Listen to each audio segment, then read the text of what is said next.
आज दिन तक वफाकी हुकूमत वो सिलाई मशीन से जिसने अरबों रुपए कमाए, अमेरिका में पैसे भिजवाए, अलीमा बाजी, उसको अभी तक वफाकी हुकूमत ने कुछ नहीं किया, ना पंजाब हुकूमत ने कुछ किया।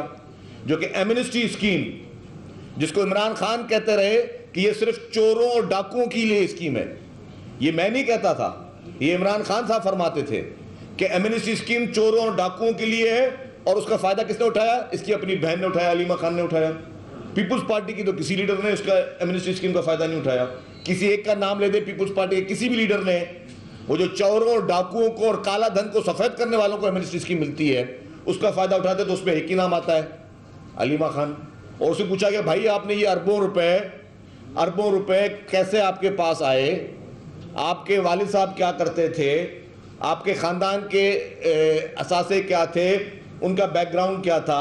आपने ये अरबों रुपए किस तरह से अमेरिका में प्रॉपर्टियां खरीदी, दुबई में प्रॉपर्टियां खरीदी? अपना बैकग्राउंड बताया। बोल दी मैंने सिलाई मशीन चलाई थी, वो सिलाई मशीन से अरबों रुपए कमा दिए अलीमा बाजी ने। उस पर इमरान खान साहब खुश हैं। अभी ये बात करें दूसरों की घर की खवातीन पे, आज भी इमरान खान ने ये अपने ज़बान से ये बात की है मोहतरमा फरियाल ताकुर साहिबा पे। आज भी पूरी दुनिया को पता है वो गोगी साहिबा जो कि फ्रंट लेडी मशहूर थी बन्नी गाला में जादूगरनी की, वो जादूगरनी की फ्रंट लेडी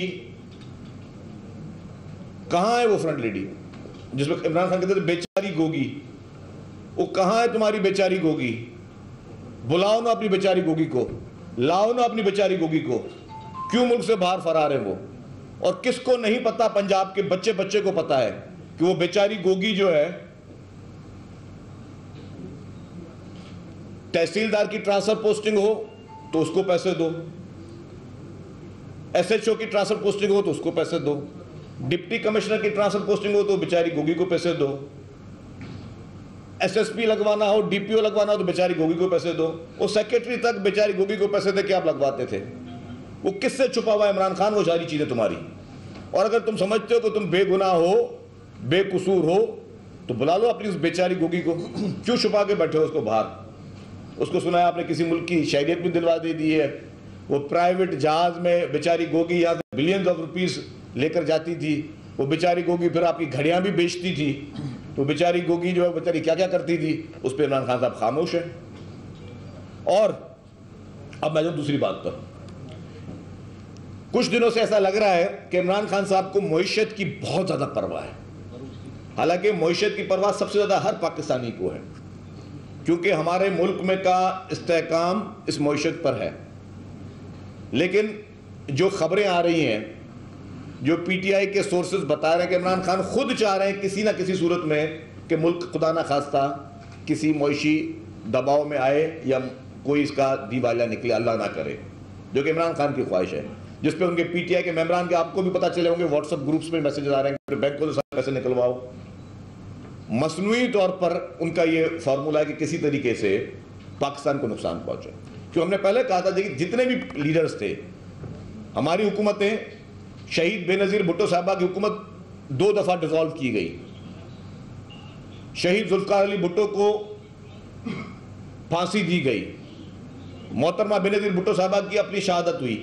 कभी किसी पाकिस्तान पीपुल्स पार्टी की लीडर ने मुल्क के खिलाफ, पाकिस्तान के खिलाफ, पाकिस्तान की सालमियत के खिलाफ, पाकिस्तान की अफवाज के खिलाफ, पाकिस्तान की इस्टेब्लिशमेंट के खिलाफ कोई साजिश नहीं की। डिक्टेटरों से मुकाबले किए, जनरल ज़ियाउल हक से पीपुल्स पार्टी ने मुकाबला किया, जनरल मुशर्रफ से मुकाबला किया, लेकिन कभी किसी इदारे को पीपुल्स पार्टी ने कभी मलाइन नहीं किया, मुल्क को कभी खुदा न खास्ता मलाइन नहीं किया।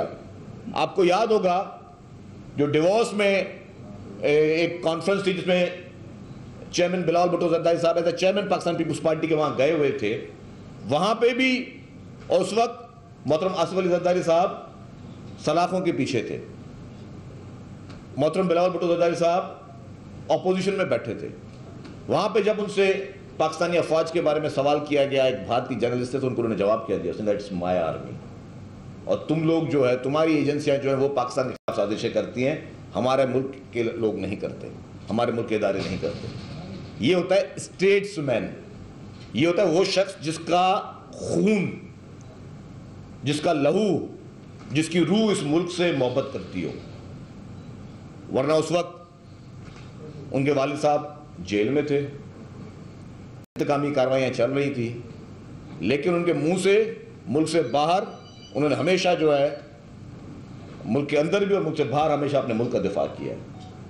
और मुझे ये भी याद है कि अमेरिका में एक दफ़ा उनसे सवाल हुआ इमरान खान के बारे में, तो उस पर मोहतरम बिलावल भुट्टो ज़रदारी साहब ने कहा, what do you mean, he is my prime minister, he is our prime minister.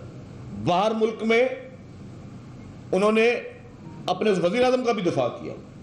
इसे कहते हैं नेशनल लीडर्स, इसे कहते हैं कौमी लीडर, इसे कहते हैं लीडर। ये शख्स जो इस वक्त मईशत के बारे में जो पूरी पीटीआई की फिर प्रोपेगेंडा मशीन शुरू हो गई है, मैं हल्फिया कहने के लिए तैयार हूं, आज इस मईशत की जो भी पोजीशन हुई है, जो इस वक्त कमजोर है, इसका जिम्मेदार सिर्फ और सिर्फ इमरान खान है। आपको याद होगा इसके इंटरव्यूज में, निकाले इसके इंटरव्यूज, उसमें इसने खुद कहा है कि हमसे गलती हो गई, हम आईएमएफ के पास थोड़ा देर से गए, क्योंकि वो पहले जलसों में आईएमएफ के खिलाफ बात कर चुका था। जब उसको पता चला कि इसके बगैर तुम्हारा गुजारा नहीं, तो फिर वो जाना पड़ा। फिर वो शख्स जो पहले जलसों में कहता था कि जी हम किसी से चंदा नहीं लेंगे, हम किसी से भीख नहीं मांगेंगे, मैं खुदकशी करूंगा, किसी से भीख नहीं मांगूंगा, खुदकशी जैसे अपनी बात पर तो कभी इसने कायम रहा नहीं, इसलिए भीखे भी मांगी, इसलिए खैरातें भी मांगी, कशकोल लेकर एक एक मुल्क के दरवाजे पे भी ये गया, जो शख्स ये कहता था। इस मईशत की जितनी भी बुरी पॉलिसियां थी, जो उसने आईएमएफ से मुआहदे किए, फिर उसको डिसोन करता रहा, फिर उसको खामोशी से उस पर इंप्लीमेंट नहीं करता रहा, वो इमरान खान की वजह से। और आप खुद बताएं, इमरान खान के दौर में कितने वजीर खजाना तब्दील हुए, इमरान खान के दौर में कितने चेयरमैन एफबीआर तब्दील हुए, इमरान खान के दौर में कितने स्टेट बैंक के गवर्नर तब्दील हुए, और उस वक्त मईशत कौन चलाता था पाकिस्तान की, आपको पता है किसी को? वो एक जादूगरनी चलाती थी। वो एक डब्बा रखते थे, उसमें 10 नाम डालते थे, फिर फाल पढ़ते थे, फिर किसी का नाम आ गया, भाई ठीक है। जिस मुल्क की मईशत, जो मुल्क खुद, जिस मुल्क के फैसले सिर्फ फालों पे होते रहे, जादू टोनों पे होते रहे, उस मुल्क का यही असर होना था कि जी ये नाम तुम्हारे ये लकी है। जो वजीर खजाना वो का जिसका नाम पहले अलिफ से शुरू होगा, अब जी 6 महीने पूरी कौम उस अलिफ के पीछे लग गए, पता नहीं अलिफ को कोई कख पता है नहीं पता, मईशत का पूरी कौम अलिफ के पीछे डाल दिया आपने। फिर बोला जी नहीं, वजीर खजाना वो होगा जिसका नाम फलाने अल्फाज से शुरू होगा, फिर पूरी कौम को उसके पीछे लगा दिया। जिस पूरी कौम के फैसले जादू टोनों से चलते हों, जी वजीर इत्तलात जी ये बेहतर है खातून, वो दूसरी खातून जो थी, मैं नाम नहीं लूंगा, बड़ा एहतराम है सबके लिए, जिसको वजीर इत्तलात बीच में लगाया था इन्होंने, फवाद चौधरी को हटा के, वो कहते जी उसका पीर और उसका पीर दोनों का कोई एक था। अब जी जो अगर एक ही पीर के मुर्शिद होंगे तो वो दोनों फिर वो लगे। तो क्या इस मुल्क को उन्होंने हशर किया था। आज तो बड़ा ही मतलब इस तरह की गुफ्तगू कर रहा है जैसे कि पूरे मुल्क का दर्द ही को, पूरी कौम को इसने बेवकूफ बनाता रहा। ये शख्स झूठ बोलता रहा, पूरी कौम के साथ मक्कारी करता रहा, और इसका सिर्फ एजेंडा ये था कि जी मुझे बस कुर्सी से चिपकता रहूं, मैं चाहे मैं मुल्क की का दिवालिया निकाल दूं।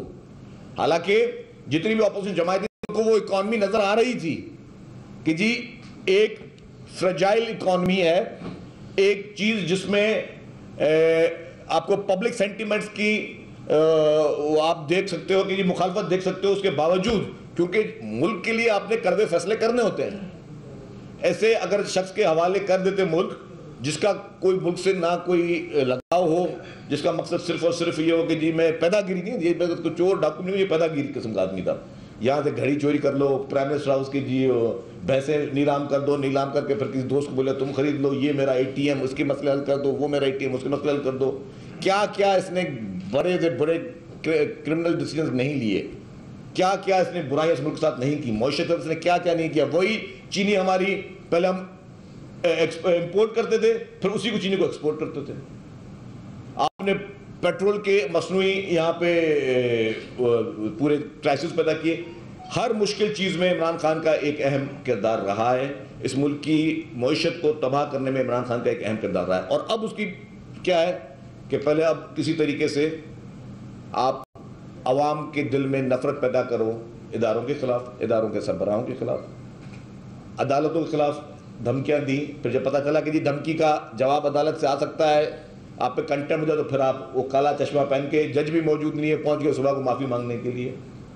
वही आपने इलेक्शन कमीशन को निशाना बनाया, वही आपने जो है हमारे अफवाज को निशाना बनाने की कोशिश की, उनके सरबराहों को निशाना बनाने की कोशिश की, और जिसकी आप तस्बीहां पढ़ते थे बैठकर, तस्बीहां पढ़ते थे बैठकर कि जी नहीं, जनरल बाजवा साहब इतने अच्छे आदमी हैं, उन जैसा कोई डेमोक्रेटिक आदमी नहीं है। और आप कल भी उनके खिलाफ बात कर रहे थे, आप आज भी उनके खिलाफ बात कर रहे हो। और जब आपके इत्तेहादी कह रहे हैं, परवेज इलाही साहब, जिनको आप कहते थे पंजाब का डाकू नंबर 1, वो आपका पंजाब का डाकू नंबर 1 जिसको आपने वजीर आला बनाया है, वो कह रहे हैं कि जी हमें उधर से कहा गया, बाजवा साहब ने कहा कि जी आप इमरान खान की सपोर्ट करें। अब ये चीज़ें समझ से बाहर है कि आप गाली दे रहे हो उनको, आप उनके खिलाफ मुहिमें चला रहे हो, आप उनके खिलाफ सोशल मीडिया पे घिनौनी आप मुहिमें चला रहे हो, और पीछे से आप जो है आपके इत्तेहादी कह रहे नहीं जानते, उनके कहने पे आपके साथ आए। तो पूरी कौम को ट्रक की बत्ती के पीछे लगाया हुआ है, बेवकूफ़ बनाया हुआ है। फिर कहते हैं कि जी कल भी कहा मैं मुल्क का वज़ीर आज़म था, मैं अपनी मर्जी के एफआईआर नहीं कटवा सकता था। तो डूब मरने का मुकाम है तुम्हारे लिए इमरान खान, डूब मरो आज के आज, तुम डूब मरो, इस्तीफा दो तुम आज। पंजाब में तुम्हारी अपनी हुकूमत है, तुम्हारा अपना वज़ीर आला बैठा हुआ है, तुमने वज़ीर आला लगाया जिसको तुम कहते थे पंजाब का डाकू नंबर 1 है। अगर वो तुम्हारे कहने पे एफआईआर नहीं काटा तो तुम्हारे लिए डूब मरने का मुकाम है।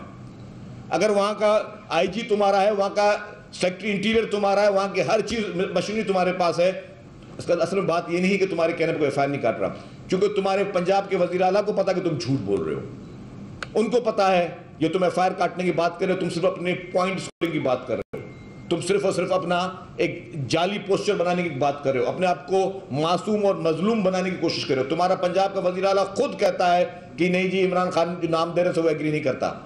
अगर तुम्हें इतनी सी भी हया शर्म है तो उस वज़ीर आला को बोलो, बयान दे कि जो तुमने 3 नाम दिए हैं उन तीनों नामों पे वो भी एग्री है या नहीं है। अगर वो नहीं है इसका मतलब तुम झूठे थे, झूठे हो और झूठे रहोगे, क्योंकि तुम सिर्फ और सिर्फ गलत बयानी से बात कर रहे हो, तुम लोगों को झूठ बोले, तुम लोगों के दिल में अपने इदारों के खिलाफ, अपने इदारों के अफसरान के खिलाफ एक झूठे प्रोपेगेंडा कर रहे हो, तुम उनके दिल में उनको गलत बयान पैदा कर, तुम मुल्क के नौजवानों को गलत किस्म के मैसेज दे रहे हो, गलत किस्म की चीज़ें कर रहे हो, लेकिन इससे तुम्हें कुछ नहीं मिलेगा।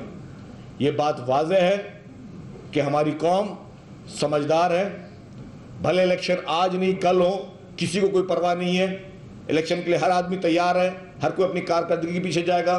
तुमने जितने भी झूठे प्रोपेगेंडा किए, तुमने जितने भी किस्म के सोशल मीडिया के ये बड़े बड़े नेटवर्क और सारी चीज़ें बनाई, तुमने भले खैबर पख्तूनख्वा में सब सोशल मीडिया के लोगों को तुमने भर्ती करवा दिए, मुख्तलिफ महकमों में 1300 भर्तियाँ सिर्फ तुम्हारे इन्फॉर्मेशन डिपार्टमेंट ने वहाँ पे की लोगों की, तुमने पूरे नेटवर्क्स बाकी बनाए ताकि तुम किसी ना किसी तरीके से सोशल मीडिया के जरिए मुल्क के नौजवानों के जहन में गलत किस्म की बातें डाल सको। ऊपर से बोलता है जी कि मैं कुछ करता ही नहीं हूँ, तोशा खाना का सबसे बड़े बड़े डाकू तुम हो। कल इससे बात की कि जी गाड़ी जो है ज़रदारी साहब ने तोशा खाना से ली, तो उस पर मुकदमा क्यों नहीं बनता। अब ये जाहिल शख्स, कम अक्ल शख्स, इसको पता नहीं है कि तोशा खाना पे ज़रदारी साहब मुकदमे का जो है वो उसको फेस कर रहे हैं, मुकदमा उनके ऊपर बना है, और जो कि गलत मुकदमा बना है, इमरान खान के गवर्नमेंट में बना, गलत मुकदमा बना। जो गाड़ी तोशा खाना के जरिए ज़रदारी साहब ने ली, वो गाड़ी आज भी उनके इस्तेमाल में गाड़ी है, आज भी उसको खुद इस्तेमाल कर रहे हैं, और जो सरकार ने उस पैसे फिक्स किए उस पैसों की तरफ से किए। तुमने क्या किया, तुमने घड़ियों की पहले अंडर वैल्यू करवाई, अंडर वैल्यू के जरिए भी जो तुमने कहा था 50% कराऊंगा, तुमने 20% भरे, और फिर तुमने वो घड़ी बेच दी दुबई के किसी रईस को, और कहते हो कि मेरी घड़ी मेरी। जियो न्यूज़ हाफ